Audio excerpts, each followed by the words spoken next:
Last class में हम क्या देख रहे थे बताओ? Atomic radius. और एटॉमिक रेडियस में हमने कौन सा रेडियस देखा था? Covalent radius. Very good. अब हम देखेंगे वन डर वॉल रेडियस के बारे में। कोवेलेंट रेडियस एक बार रिवाइज कर लेते हैं, कोवेलेंट रेडियस क्या होता है। तो बताएंगे कोवेलेंट रेडियस कब बनता है सारे बच्चे? बोलो, कोवेलेंट रेडियस कब बनता है? जब कोई भी दो एटम्स एक दूसरे एक तो चीज हमने देखी थी कि जो रेडियस होता है किसी भी एटम का, atomic radius, that depends on types of bonding. कौन से टाइप की बॉन्डिंग है उन एटम्स के बीच में, उस पे डिपेंड करता है। इतनी बात क्लियर है सबको? और बॉन्डिंग जो हो सकती है वो अलग अलग तरह की हो सकती है, depending upon type of nature of atoms. ठीक है। तो एक हमने देखा था कि एक्चुअली जो कंसेप्चुअली रेडियस किसी भी चीज का होता है वो क्या होता है, उसके सेंटर से लेके उसके पेरिफेरी का डिस्टेंस होता है कि नहीं? तो एटम का भी रेडियस क्या होगा, उसके सेंटर से लेके, दैट इज उसका न्यूक्लियस से लेके, न्यूक्लियस के सेंटर से लेके उसके आउटर मोस्ट शेल का डिफरेंस यही हो जाएगा रेडियस। लेकिन हम ऐसे नहीं निकाल सकते हैं एटॉमिक रेडियस। व्हाई? क्यों नहीं निकाल सकते हैं? क्यों नहीं निकाल सकते? क्योंकि जो एटम का साइज होता है वो बहुत स्मॉल होता है, पहली बात। और दूसरी बात, एटम्स जो होते हैं, दूसरी बात क्या थी? ठीक है। तो क्या रीजन होता है कि हम ऐसे नहीं निकाल सकते हैं? क्यों? क्योंकि एटम बहुत स्मॉल साइज का होता है। और दूसरा रीजन मैंने क्या बताया था कि जो इलेक्ट्रॉन का होता है वो डुअल नेचर का होता है। और इलेक्ट्रॉन के डुअल नेचर होने की वजह से एटम की जो बाउंड्री है वो हम फिक्स नहीं कर सकते हैं, क्योंकि हमने बोला था कि इट हैज इनफाइनाइट बाउंड्री, तो उसको फिक्स नहीं कर सकते हैं। और डुअल नेचर है। और अगर इलेक्ट्रॉन वेव नेचर में है तो वेव नेचर में एक इलेक्ट्रॉन का तो वेव होगा नहीं, उसमें बहुत सारे इलेक्ट्रॉन्स होंगे। और बहुत सारे इलेक्ट्रॉन्स होंगे तो वो क्या करेंगे, आपस में बॉन्डिंग करेंगे। They will be bonded together, वो बॉन्डिंग करेंगे। और बॉन्डिंग कैसी हो सकती है, depending upon the nature of atom, bonding अलग अलग तरह की हो सकती है। और अलग अलग तरह की बॉन्डिंग होगी तो अलग अलग तरह का एटॉमिक रेडियस होगा। यही बात की थी हमने लास्ट क्लास में। किसी कोई डाउट तो नहीं हो रहा? पूछ लिया करो यार डाउट वाउट, क्योंकि चैप्टर इंपॉर्टेंट है, फिर कॉन्सेप्ट खराब होगा अगर अपने मन से कुछ समझ के बैठ जाओगे। तो कोई भी छोटा भी डाउट हो पूछ लिया करो। तो एटॉमिक रेडियस हमने देखा था कितने टाइप के होते हैं। बेसिकली हम 3 टाइप के एटॉमिक रेडियस के बारे में बात करेंगे। एक मैंने बताया था कोवेलेंट रेडियस। ठीक है। कोवेलेंट रेडियस कह लो, या फिर अगर कंपाउंड बन रहा है तो कोवेलेंट रेडियस हो जाएगा, कोवेलेंट कंपाउंड बना रहा है। अगर आयनिक बना रहा है तो कौन सा हो जाएगा, आयनिक रेडियस। ठीक है। Covalent radius and ionic radius. Covalent radius होगा नॉन मेटल के बीच में, और आयनिक रेडियस होगा मेटल नॉन मेटल के बीच में। ठीक है, इसमें कोई शक? ये पहले तरह का रेडियस। जो दूसरे तरह का रेडियस है वो था हमारा कौन सा, वंडर वॉल रेडियस। अभी हम देखेंगे वंडर वॉल रेडियस, जो कि मैंने आपको बेसिकली बोला था कि इनर्ट गैसेस जो होते हैं वो वंडर वॉल रेडियस बनाते हैं, उनका वंडर वॉल रेडियस लिया जाता है। क्यों लिया जाता है ऐसा, और भी का लिया जाता है, ऐसे लिखना मत, समझा रही हूँ बस। तो वंडरवॉल रेडियस क्यों लेते हैं ये मैं बताऊंगी जब वंडरवॉल बताऊंगी तब। और जो तीसरे तरह का होता है वो होता है मेटल्स के अंदर पाया जाता है। मेटल्स के अंदर जो मेटल्स के एटम होते हैं वो एक दूसरे से बहुत ही क्लोजली बॉन्डेड होते हैं कि नहीं होते हैं? तो वो किस में एग्जिस्ट करते हैं, एक क्रिस्टल फॉर्म में एग्जिस्ट करते हैं। तो उनके रेडियस को हम क्रिस्टल रेडियस, या फिर क्रिस्टल रेडियस को ही हमारा दूसरा नाम है मेटालिक रेडियस। ठीक है। जनरली हम मेटालिक रेडियस वर्ड यूज करते हैं, लेकिन क्रिस्टल रेडियस भी अगर आ जाए तो घबराइएगा मत, उसका क्या मतलब है, मेटल का ये रेडियस। क्लियर है इतनी बात सबको? फिर हमने कोवेलेंट रेडियस में देखा था कि कोवेलेंट रेडियस कब बनेगा, जब कोवेलेंट कंपाउंड्स होंगे, है ना? कोवेलेंट रेडियस कब बनेगा, जब कोवेलेंट कंपाउंड्स होंगे। और कोवेलेंट कंपाउंड्स में होती है शेयरिंग। और शेयरिंग के लिए नजदीकी होना चाहिए या बहुत नजदीकी होना चाहिए? बहुत नजदीकी, नियरेस्ट। तो ये अगर हमारा एटम ए है, ठीक है, और अगर ये एटम बी है, या ए के साथ भी बना सकता है, तो वो उसके एक दूसरे के अंदर ऐसा होना चाहिए। ठीक है, तभी ये शेयरिंग कर पाएगा। ठीक है, तो एटम ए की बात कर लो या ए बी की बात कर लो, कुछ भी करोगे तो इसमें जो केस होना चाहिए ये होना चाहिए। तो ये क्या हो जाएगा इसका covalent radius, half of the inter nuclear distance. Nucleus के बीच में डिस्टेंस है ना बेटा, कोवेलेंट तो नॉन मेटल के बीच में बनता है ना। तो जैसे कि हाइड्रोजन ले लो, तो हाइड्रोजन है नॉन मेटल और नॉन मेटल, तो इसमें कोवेलेंट रेडियस होगा। HCl ले लो, HCl है नॉन मेटल। अब वो सेम भी हो सकता है, वो A2 भी हो सकता है या AB टाइप का भी हो सकता है, मतलब अलग अलग भी हो सकता है, सेम भी हो सकता है।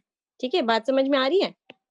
आयनिक रेडियस में मेटल नॉन मेटल होगा। आयनिक रेडियस कब बनेगा, जब जैसे कि NaCl हो गया हमारा, तो NaCl में क्या होता है कि कंप्लीट ट्रांसफर होता है। ये कैसे बन रहा है, ट्रांसफर ऑफ इलेक्ट्रॉन। तो इसमें ट्रांसफर के लिए क्या होना चाहिए, नजदीकी होना चाहिए, बहुत नजदीकी नहीं होना चाहिए। तो ये हो गया आपका न्यूक्लियर, मतलब it is just touching the atom, मतलब उसके अंदर पेनिट्रेट नहीं कर रहा है, जबकि इसके अंदर पूरा पेनिट्रेट कर जा रहा है, क्योंकि इसको क्या चाहिए, शेयरिंग करनी है। तो अगर ये D1 है, कल मैंने बात बताई थी, और अगर ये D2 है, तो वो तो देखने से ही पता चल रहा है कि कोवेलेंट रेडियस बड़ा होगा या आयनिक रेडियस बड़ा होगा। बताओ, जो डिस्टेंस है D2 वो बड़ा आ रहा है D1 से, तो रेडियस भी क्या हो जाएगा D2/2, that is Ri will be greater than Rc। हमेशा किसी भी एक कंपाउंड का क्लोरीन क्लोरीन जो Rc बनाएगा और NaCl जो Ri बनाएगा, वो क्या होगा, Ri बड़ा होगा। सिंपल सी बात है। ठीक है, इतनी बात समझ में आ गई थी। और हमने एक फॉर्मूला देखा था, एक इक्वेशन देखी थी, उस इक्वेशन का क्या नाम था, थोड़ा अलग सा नाम था। अलग सा नाम इसलिए था क्योंकि बेटा D2/2 क्या हो जाएगा, D2 तो क्या है, डिस्टेंस बिटवीन द न्यूक्लियस। ये क्या है, डिस्टेंस बिटवीन द न्यूक्लियस है ना। D क्या है, डिस्टेंस बिटवीन द न्यूक्लियस। अब मेरे को रेडियस बताना होगा, तो रेडियस क्या होता है, half of the inter nuclear distance. तो ये बाई 2 इसलिए किया है हमने कि ये डिस्टेंस हो जाएगा, ये R जो हो जाएगा, ये half of the inter nuclear distance हो जाएगा। ठीक है, अब हमने एक इक्वेशन देखा था। क्या इक्वेशन था वो, देखो अगर एक ये है, Kuldeep very good, Stevenson and Schumacher equation उसको हम बोलते हैं। ठीक है, तो अभी जो मैं बताने जा रही हूँ, तो ये था आपका एटम ए, और ये है आपका एटम बी। ठीक, अब देखो इसमें क्या है, जो इनका डिस्टेंस होगा ए बी, वो क्या होगा, उसका हाफ कर देंगे तो हमारे पास क्या आ जाएगा, डिस्टेंस ऑफ ए बी का हाफ कर देंगे तो हमारे पास क्या आ जाएगा, रेडियस आ जाएगा, कोवेलेंट रेडियस आ जाएगा कि नहीं। तो ये जो इक्वेशन है, ये हमें सिर्फ डिस्टेंस निकाल देंगे और उसका हाफ कर देंगे तो हमारा रेडियस आ जाएगा, जो स्टीवेंसन एंड शुमाकर इक्वेशन है, that is for distance between two atoms. ठीक है, कोवेलेंट डिस्टेंस। अब कोवेलेंट डिस्टेंस देखना है हमें, तो बताओ ये क्या हो जाएगा, ये है आपका पूरा यहां से लेके यहां तक आर ए। ठीक है, और यहां से लेके यहां तक ये क्या है, आर बी। मतलब ये वाला जो डिस्टेंस आ रहा है, ये थोड़ा एक्स्ट्रा आ रहा है कि नहीं आ रहा। तो हमने क्या किया, distance between A and B क्या हो जाएगा, पहले तो सिंपली हम कर देंगे R A plus R B. अब माइनस हमें कुछ करना पड़ेगा। ठीक है, अब वो माइनस हम क्या चीज करेंगे इसके लिए, माइनस जो हम करेंगे वो हम करेंगे that will be based on it's electronegativity. कौन जो है एलिमेंट किसी के अंदर कितना ज्यादा पेनिट्रेट किया हुआ है वो किस पे डिपेंड करेगा, इलेक्ट्रोनेगेटिविटी। क्योंकि इलेक्ट्रोनेगेटिविटी का कल मैंने आपको एक छोटा सा डेफिनेशन दिया था कि क्या होता है ये, it is the tendency to attract the shared pair of electron towards itself. तो जिसकी इलेक्ट्रोनेगेटिविटी ज्यादा होगी वो ज्यादा अट्रैक्ट करेगा, जिसकी इलेक्ट्रोनेगेटिविटी कम होगी वो कम अट्रैक्ट करेगा। ठीक है, तो यहाँ पे हम माइनस कर देंगे क्या, एक वैल्यू जो कि डिपेंड करेगी उनके इलेक्ट्रोनेगेटिविटी के डिफरेंस पे। ठीक है, तो एक्स से एक्स थोड़ा ऐसे लिखते हैं, माइनस एक्स पे। ठीक है, तो ये हो गया आपका स्टीवेंसन एंड शूमाकर इक्वेशन। इस पे कभी कभी क्वेश्चन पूछ लिया जाता है और इस टाइम पे हम एकदम भूल जाते हैं कि हमने कोई इस तरह का कोई इक्वेशन देखा था। ठीक, अब आते हैं वंडरवॉल रेडियस। जो सेकेंड टाइप का रेडियस होता है that is your van der Waals radius. अब वंडरवॉल रेडियस क्या होता है,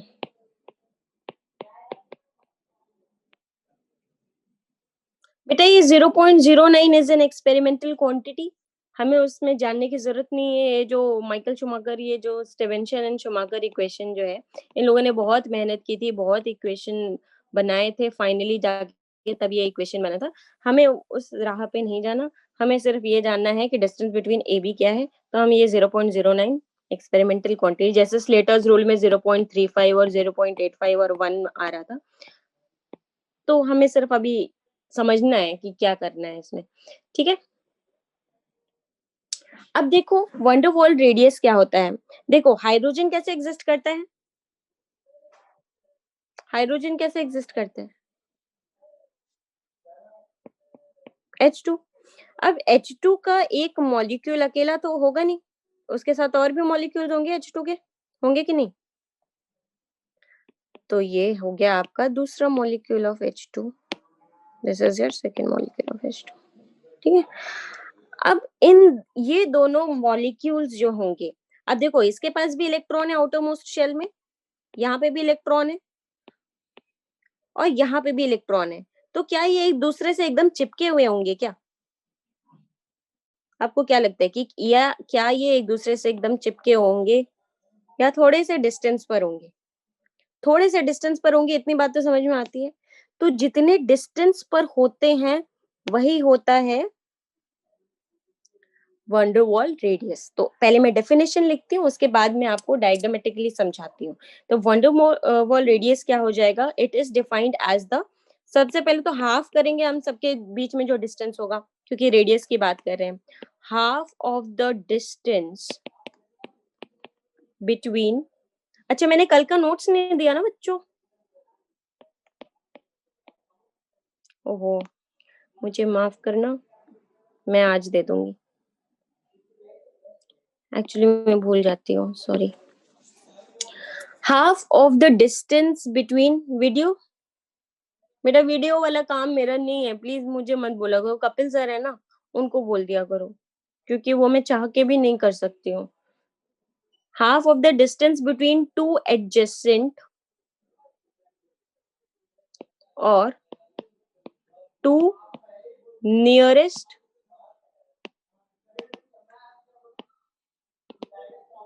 neighbouring molecules in solid state. यहाँ पे मैंने एक बात बोली, सॉलिड स्टेट में होना चाहिए। अब मैंने एग्जांपल तो हाइड्रोजन का दिया था, आपने बोलो, आप बोलोगे एग्जांपल तो हाइड्रोजन का दिया था, हाइड्रोजन गैस होते हैं। क्यों, हाइड्रोजन को अगर मैं उसका टेम्परेचर क्या करूं, बहुत कम कर दूं और प्रेशर बहुत ज्यादा कर दूं, तो हाइड्रोजन सॉलिड, कोई भी चीज सॉलिड सॉलिडिफाई हो सकती है, लेकिन वो प्रैक्टिकली कितना पॉसिबल है वो हम नहीं कह सकते हैं। लेकिन वंडरवॉल रेडियस अगर किसी चीज का बोल रहे हैं तो हमेशा वो किस में होगा, सॉलिड स्टेट में होगा, क्योंकि गैस और लिक्विड में क्या होता है, एटम्स बहुत ज्यादा दूर दूर होते हैं। ठीक है, तो वो हमें नहीं चाहिए। ओके, अब देखो हमारे पास जैसे कि मान लो है CO2, सॉलिड CO2 सुना है ना, ड्राई आइस, सुना है कि नहीं सुना। अब इसमें हमारे पास C के एटम्स होंगे और O के एटम्स होंगे, मतलब CO2 का एक मॉलिक्यूल होगा और CO2 के बहुत सारे मॉलिक्यूल्स भी होंगे होंगे तो CO2 का वंडरवॉल रेडियस अब क्या हो जाएगा कि दिस इज आर CO2 छोड़ो, मैं मान लो A और B के टर्म्स में बताती हूँ, CO2 का हम बाद में देख लेंगे। मान लो ये है एटम A और ये है एटम B, तो ये दोनों किस कौन सी बॉन्डिंग कर रहे हैं? ये दोनों आपस में कौन सी बॉन्डिंग करे? Covalent bonding. तो इन दोनों को मैं क्या ऐसे भी लिख सकती हूँ, क्योंकि मेरे को ये अंदर वाला तो दिख नहीं रहा, ये वाला, तो मैं ऐसे भी लिख सकती हूँ कि ये क्या होगा, कुछ ऐसा, हमें बाहर से कुछ ऐसा प्रतीत आएगा, ये होगा A, ये होगा B, है ना? इसमें किसी को कोई आपत्ति? अब यहाँ पे भी एक B होगा और यहाँ पे एक A होगा, होगा। तो half of the internuclear distance, sorry उल्टा बना दिया मैंने, बी भी तो होगा नहीं ना, ए में होगा, तो ये है आपका, थोड़ा सा क्लियर बना देती हूँ, बी ए, ठीक है। तो ये क्या हो जाएगा, इसका न्यूक्लियस और इसका न्यूक्लियस कुछ यहाँ पर होगा, तो ये क्या हो जाएगा,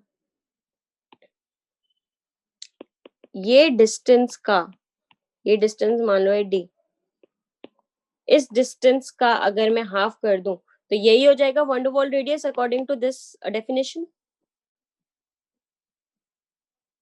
ठीक है। तो वंडरवॉल रेडियस क्या हो जाएगा, तो वंडरवॉल रेडियस, ये किसके बीच का डिस्टेंस हम निकाल रहे हैं, बताओ जल्दी से, किसके बीच का डिस्टेंस निकाल रहे हैं, बी के बीच का। तो वंडरवॉल रेडियस ऑफ बी, तो मैं लिखूंगी रेडियस, कौन सा, वंडरवॉल, किसके लिए, बी के लिए, वो क्या हो जाएगा, डिस्टेंस बिटवीन बी बी, ठीक। और ऐसे ही मैं ए के लिए भी निकाल सकती हूँ, जैसे यहाँ पर ए बी है तो यहाँ पर भी ऐसे एक ए होगा और यहाँ पे बी होगा, ठीक है। तो इन दोनों के बीच का अगर जो डिस्टेंस होगा वो क्या हो जाएगा, डिस्टेंस बिटवीन ए, है ना, और ये हो जाएगा van der Waals radius of A. Clear है सबको वंडरवॉल रेडियस? तो ये होता है आपका वंडरवॉल रेडियस, लेकिन हमेशा ध्यान रखेंगे डेफिनेशन लिखते हुए ये ध्यान में रहे कि ये किसके लिए होगा, वंडरवॉल रेडियस सॉलिड के लिए, और लेकिन ये हम मेटल्स के लिए नहीं बोल सकते हैं, this is not applicable for metals. ऐसा क्यों है भैया? ऐसा इसलिए, जो मैंने रेडियस बनाया है आपको, देखो जो ए बी कंपाउंड का बनाया था वो कुछ ऐसा बनाया था, ऐसे बनाया था ना, और कोवलेंट बॉन्ड तो नहीं फॉर्म करता है, हाँ। और रेडियस कैसा होता है, मेटल्स का जो रेडियस होता है वो ए ऐसा है, तो दूसरा मेटल भी ऐसा होगा, वो उसके अंदर घुसा नहीं होगा, it will be just touching it, ठीक है। तो it is not applicable for metals, पहली बात, ठीक है। दूसरा, इसका जो मैग्नीट्यूड होगा, किसका वंडरवॉल रेडियस कितना ज्यादा है, ये किस पे डिपेंड करेगा कि एटम्स की पैकिंग कितनी ज्यादा है, ठीक है। अगर पैकिंग बहुत अच्छी होगी, ठीक है, अगर पैकिंग बहुत अच्छी होगी तो वो बहुत क्लोज होंगे, और बहुत क्लोज होंगे तो वो, उनका जो रेडियस है वो क्या होगा, कम होगा, ठीक है। तो इट विल डिपेंड ऑन, क्योंकि हम सॉलिड की बात करें, आगे जाके हम सॉलिड स्टेट में पढ़ेंगे कि जो सॉलिड होते हैं उनकी क्या होती है, आपने वो बचपन में बनाया होगा ना, डब्बे के अंदर वो गोले भरे होंगे ऐसे ऐसे,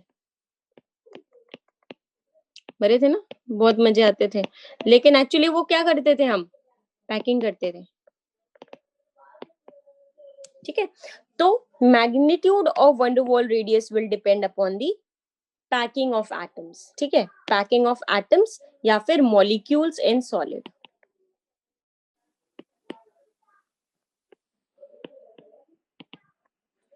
ठीक। अब देखो, वंडरवॉल जो फोर्स होता है ना, अभी हमने एक फोर्स ऑफ अट्रैक्शन देखा था, जो इलेक्ट्रोस्टैटिक फोर्स ऑफ अट्रैक्शन होता है। इलेक्ट्रोस्टैटिक फोर्स ऑफ अट्रैक्शन किस में होता है? पॉजिटिव और नेगेटिव में जो फोर्स ऑफ अट्रैक्शन होता है वो होता है इलेक्ट्रोस्टैटिक फोर्स ऑफ अट्रैक्शन, है ना। लेकिन अगर मैं बोलूं वंडरवॉल फोर्स ऑफ अट्रैक्शन, तो वंडरवॉल तो दो एटम के बीच में या दो मॉलिक्यूल के बीच में जो फोर्स ऑफ अट्रैक्शन है वो होगा वंडरवॉल फोर्स ऑफ अट्रैक्शन। मुझे बताओ, पॉजिटिव नेगेटिव के बीच में फोर्स ऑफ अट्रैक्शन ज्यादा होगा या वंडरवॉल वाला फोर्स ऑफ अट्रैक्शन ज्यादा होगा? पॉजिटिव नेगेटिव का ज्यादा होगा, ये जाहिर सी बात है। ठीक है, तो इसीलिए इसको बोलते हैं, क्योंकि वंडरवॉल फोर्स जो होता है, वंडरवॉल फोर्स, वंडरवॉल आप ना पहली बार नाम सुन रहे हो, van der Waals was the name of scientist, ठीक है, इसमें कोई घबराने की बात नहीं है। तो वंडरवॉल जो फोर्स होता है, इसीलिए उसको हम बोलते हैं it is a weak force. और वीक फोर्स से अगर कोई भी रेडियस बनेगा तो उसके करस्पॉन्डिंग जो रेडियस होगा, हाँ गैसेस में वंडरवॉल इक्वेशन है, ये वंडरवॉल फोर्स की बात कर रहे हैं, मतलब name of the scientist is the same but दोनों अलग अलग चीजें हैं। Van der Waals radius, van der Waals force, van der Waals equation are different things that van der Waals has invented और डिस्कवर्ड। ठीक है, तो वंडरवॉल रेडियस, अगर वंडरवॉल फोर्स कम है तो उसके करस्पॉन्डिंग जो वंडरवॉल रेडियस आएगा वो भी क्या आएगा? कम आएगा। ठीक है, और इनर्ट गैसेस के लिए मैंने क्या बोला था, ये जनरली वैसे तो किसी भी दो मॉलिक्यूल के बीच में हम वंडरवॉल रेडियस डिफाइन कर सकते हैं, लेकिन इनर्ट गैसेस के लिए हम कुछ नहीं, सिर्फ क्या डिफाइन करते हैं? Van der Waals radius. ऐसा क्यों है, कोई बता सकता है मुझे? इनर्ट गैसेस के लिए सिर्फ और सिर्फ वंडरवॉल रेडियस डिफाइंड होता है, व्हाई?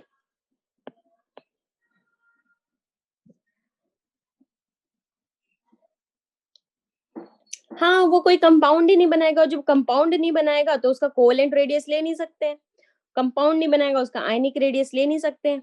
ठीक है, वो आपस में देखो, H2 तो वैसे एक मोनोएटॉमिक, H2 बोल रही हूँ, हीलियम तो वैसे एक मोनोएटॉमिक गैस है, लेकिन हीलियम के साथ अलग अलग हीलियम के भी तो एटम्स होंगे। ठीक है, और हीलियम जो होगा वो गैस के फॉर्म में ऐसे ही दिखेगा हमें, किसी कंपाउंड के साथ तो दिखेगा नहीं। तो इसीलिए इनर्ट गैसेस के लिए सिर्फ और सिर्फ वंडरवॉल रेडियस डिफाइंड होता है। ओके, याद रहेगा। अब आते हैं सबसे मजेदार, मेटालिक रेडियस। कोई टेंशन नहीं मेटालिक रेडियस में, क्योंकि हमें पता है कि मेटल्स की पैकिंग कैसे करते थे हम? डब्बे में डब्बा, डब्बे में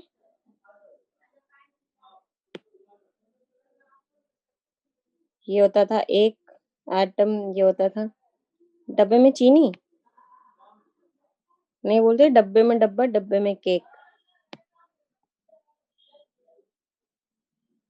उसके आगे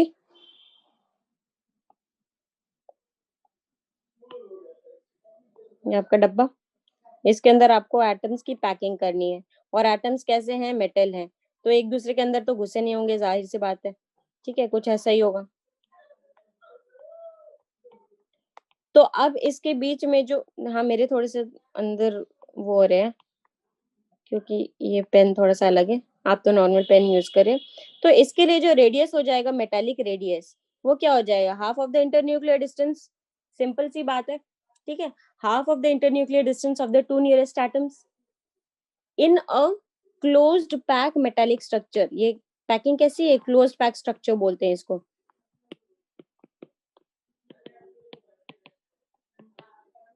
okay, close pack metallic structure के अंदर जो half of the internuclear distance होगा of two nearest atom, that will be your metallic radius. बस, सिंपल सी बात है। अगर मैं सेम एलिमेंट्स की बात करूं, सेम एलिमेंट्स की बात करें, स्मॉलेस्ट एलिमेंट कौन सा है? हाइड्रोजन ही तो है, सबसे पहले जो प्लेस्ड है वो स्मॉलेस्ट है।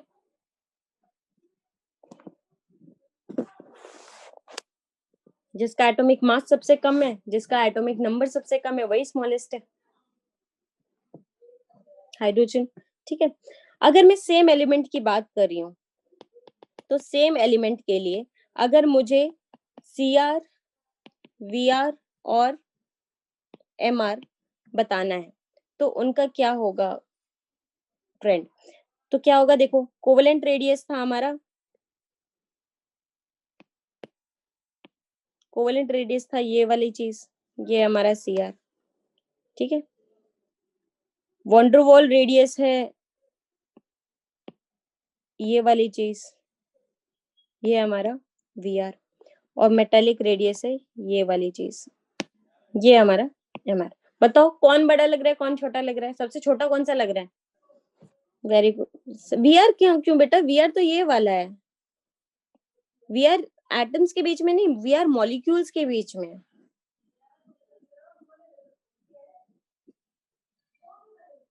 ये वाला है, वंडरवॉल रेडियस तो सबसे बड़ा है कि दो मॉलिक्यूल के बीच में है। तो सबसे कम है Cr, फिर है Mr और फिर है Vr। ठीक है, ये भी क्वेश्चन पूछा जाता है कि तीनों रेडियस में क्या कौन सा, अगर सेम एलिमेंट की बात कर रहे हैं, सेम एलिमेंट की बात कर रहे हैं, ठीक है, अगर सेम एलिमेंट की बात कर रहे हैं तो क्या होगा उनका कोवेलेंट रेडियस, वंडरवॉल रेडियस और मेटेलिक रेडियस में वो। ठीक है, अब ट्रेंड देखेंगे। अब देखो एटॉमिक रेडियस का जो मैंने ट्रेंड बताया कि अगर लेफ्ट टू राइट जाएंगे तो क्या होगा। ठीक है, देखो अगर अब हम क्या करेंगे, देखो अब हमारा चैप्टर कैसे चलने वाला है कि मैं एक एक, जैसे अभी मैंने एटॉमिक रेडियस आपको बताया कि क्या होता है, उसका अब हम ट्रेंड देखेंगे पीरियोडिक टेबल में कैसा होता है, उसको हम ट्रेंड बोलते हैं। ठीक है, कि लेफ्ट टू राइट जा रहे हैं तो क्या होगा, डाउन द ग्रुप जा रहे हैं तो क्या होगा। फिर मैं आपको एक और टर्म बताऊंगी, जैसे आयनाइजेशन एनर्जी वगैरह हो गया। ठीक है, आयनाइजेशन एनर्जी, अब उसका ट्रेंड देखेंगे कि क्या होगा लेफ्ट टू राइट और डाउन द ग्रुप। फिर इलेक्ट्रॉन गेन एंथैल्पी देखेंगे कि इलेक्ट्रॉन गेन वाला, इलेक्ट्रॉन अफिनिटी या इलेक्ट्रॉन गेन, फिर उसका ट्रेंड देखेंगे लेफ्ट टू राइट और डाउन द ग्रुप। तो ऐसे ऐसे अलग अलग चीजें हैं जो हम देखेंगे। सबसे पहले हमने एटॉमिक रेडियस देखा है, तो अब एटॉमिक रेडियस हमें पता चल गया क्या है, अब इसका ट्रेंड देखते हैं। तो एक तो मैंने आपको पहले से थोड़ा बहुत आइडिया दे दिया था कि अगर लेफ्ट टू राइट जाएंगे तो क्या होगा बेटा, लेफ्ट टू राइट क्या होगा। डायगोनली क्यों नहीं देखते, क्योंकि डायगोनल तो अलग अलग पीरियड है ना बेटा, ऐसे तो कोई ट्रेंड ही नहीं है। इसमें देखो पीरियड सेम है, एक चीज तो सेम होनी चाहिए ना, इसमें तो पीरियड भी चेंज हो रहा है और तुम तो एकदम तीर मार दोगे। यहाँ पे पीरियड भी चेंज हो रहा है और ग्रुप भी चेंज हो रहा है, तो भैया सेम क्या रहेगा, तो प्रॉपर्टीज भी चेंज होंगी, सिमिलैरिटी तो कुछ रही नहीं गी। यहाँ पे तो हम इसलिए देख रहे हैं क्योंकि यहाँ से हमारा क्या है, कम से कम पीरियड तो सेम है, लेकिन अगर ऊपर से नीचे जाएंगे तो क्या, ग्रुप तो सेम है, तो कुछ तो सेम रहेगा तभी तो हम उसका ट्रेंड बता पाएंगे। ठीक है, तो इसलिए यहाँ से नहीं देखते हम, सिर्फ लेफ्ट टू राइट और डाउन द ग्रुप देखते हैं।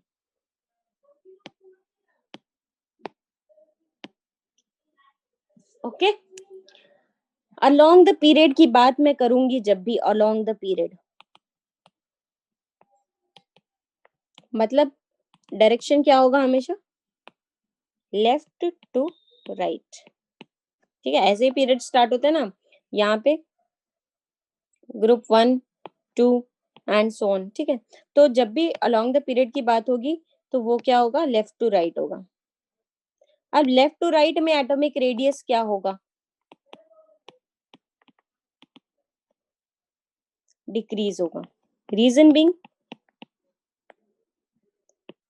Z इफेक्टिव इंक्रीजेस, तो साइज विल डिक्रीज। मतलब जो साइज है, एटॉमिक रेडियस का जो साइज है, it is directly sorry inversely proportional to Z effective. मानते हो इस बात को?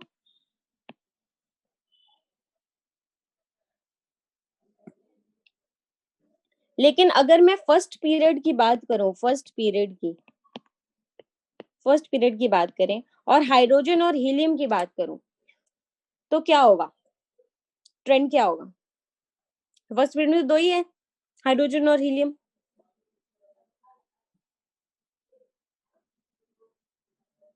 बोलो बोलो।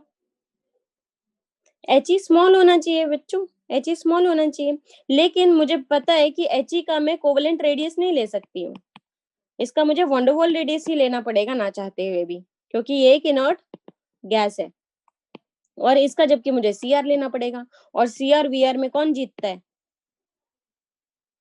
वी आर जीतता है, जिताया था ना अभी, और ये जीत गया तो हीलियम का साइज क्या हो जाएगा? बड़ा हो जाएगा, किससे? हाइड्रोजन से। रीजन क्या है यहाँ पे? तो गूगल एच ई बोल रहा है तो मैं भी तो एच ई बोल रही हूँ, और ज्यादा गूगल मत किया करो।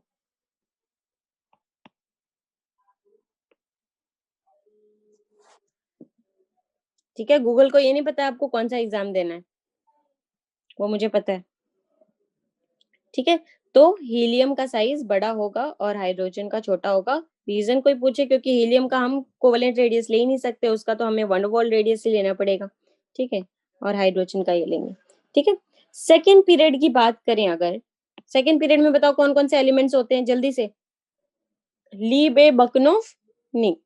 ठीक है, ली बे।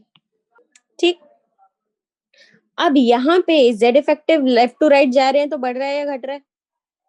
ऐसे जेड इफेक्टिव इंक्रीजेस तो साइज विल डिक्रीज, तो सबसे बड़ा साइज इसका होना चाहिए, ऐसे ऐसे होना चाहिए। लेकिन जैसे कि मैंने आप लोगों को बताया कि ये जो चीज है यहाँ पे ये गलती खा रही है, क्यों? क्योंकि यहाँ पे तो हमें वी आर लेना है। ठीक है, तो ये यहाँ ना होके कहाँ होना चाहिए? सबसे आगे, तो इसको भेज देते हैं सबसे आगे। भेज दिया? किसी कोई दिक्कत? रीजन बता दोगे, कोई पूछेगा रोड पे तो?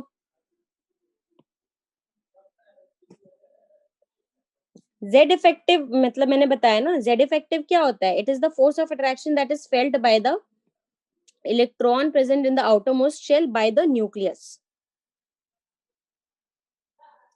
ठीक है, तो ये हो गया आपका वी आर। ठीक है, थर्ड पीरियड की बात करेंगे अगर, तो थर्ड पीरियड का भी फटाक से बता दो जल्दी से। थर्ड पीरियड में कौन कौन से एलिमेंट होते हैं? देखो, लिथियम के नीचे, हाँ एलआई का मेटेलिक रेडियस है, तो मेटेलिक रेडियस तो बड़ा ही होता है ना।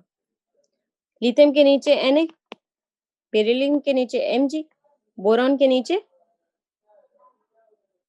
नहीं इसमें रेडियस अगर ज्यादा कम ये बोले नहीं, हम जनरली क्या लेते हैं? सेम ही रेडियस लेते हैं सबके लिए। जब जो नॉर्मल रेडियस आपको अगर स्पेसिफाई कर दे तब आप वी आर सी आर लोगे, लेकिन अगर स्पेसिफाई नहीं किया है तो आप जनरल एटॉमिक रेडियस लोगे, जो कि होता है इंटर न्यूक्लियर डिस्टेंस। यहाँ पे हम वी आर सी आर की बात नहीं करें, वी आर सी आर की बात हम सिर्फ हेलोजन सॉरी इनर्ट गैस के लिए बात करेंगे।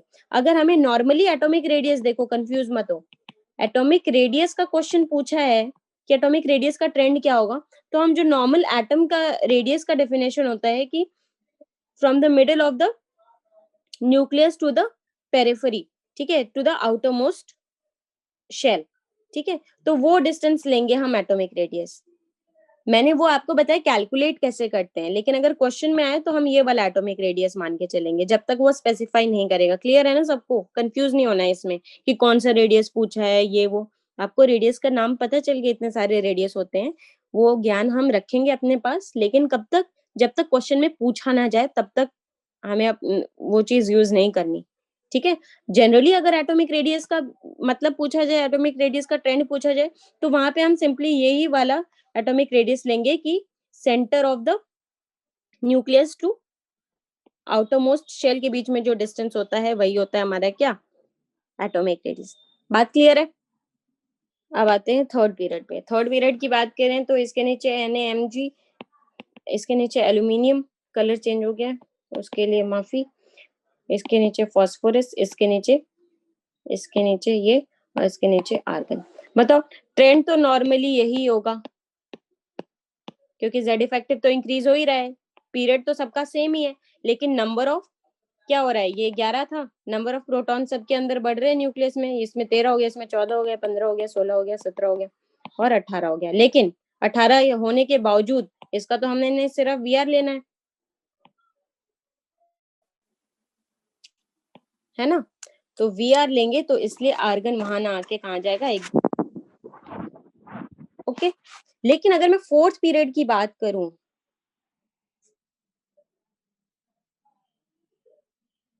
फोर्थ पीरियड में थोड़ी कहानी चेंज हो जाती है। और कहानी चेंज क्यों होती है, वो होती है, क्यों चेंज होती है, क्या लगता है आप लोग को कि फोर्थ पीरियड में आने के बाद थोड़ी सी कहानी बदल जाएगी, ऐसा क्यों होगा?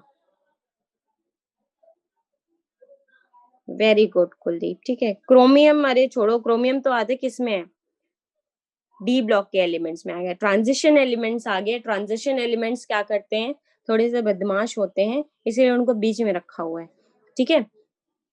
ट्रांजिशन एलिमेंट्स हमेशा आपको एक्सेप्शन देंगे, तो इसीलिए ट्रांजिशन एलिमेंट के होने की वजह से कुछ गड़बड़ होता है, वो हम देखेंगे अभी आके। लेकिन मुझे बताओ, अलोंग द ग्रुप जा रहे हैं, मतलब एक ही ग्रुप में ऊपर से नीचे जा रहे हैं, तो वहां पे क्या होगा, अलोंग द ग्रुप जा रहे हैं हम।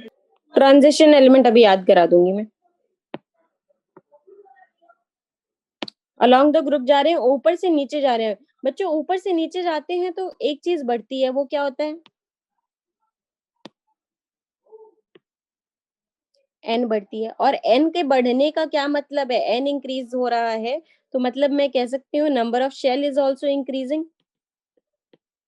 मतलब अगर एक में 2 शेल है, फिर नीचे उसके 3 शेल वाला आ जाएगा, उसके नीचे 4 शेल वाला आ जाएगा, ठीक है। तो नंबर ऑफ शेल बढ़ रहा है, तो जाहिर सी बात है नंबर ऑफ शेल बढ़ेगा तो एटॉमिक रेडियस भी बढ़ेगा, कोई इसमें दो राय है ही नहीं, ठीक है। तो अगर मैं फर्स्ट ग्रुप की बात करूं,